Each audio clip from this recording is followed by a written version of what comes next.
Binigyan ko SYAing 500 gift cert for grocery. Ito, 499 to lahat.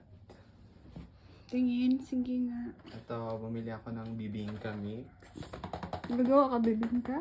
Oo, pwede naman daw kahit walang, ano siya, like, yun. Gusto mo pala ng bibingka? Oo, tapos 4 na pan yung kailangan dito. Tapos? Nabilog, ayan o. Tapos? And then, 1 Sunday na biscuit. Buy one take one kasi siya. So, binili ko na lang din. Kasi at least iba biscuit. Tapos, special chicharon. Tapos, eto, Nutri-Star. Tapos, chicharon ni Mang Juan.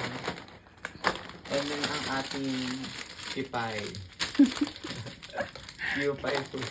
Kipay plus bibingka. Tapos, eto naman, dark latte. My favorite. Pero kakalabas lang yan. Tapos, eto, Dingdong. Tapos, itong Yummy Flakes Shrimp Flavor.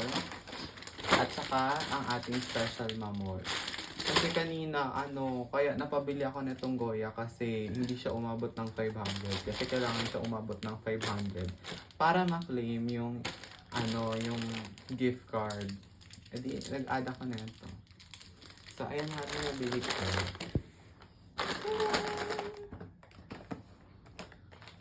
Gawa ka, bibingka?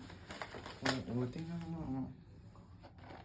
Need lang ng 2 eggs. Tapos, 2 tablespoon ng butter. Tapos, warm water.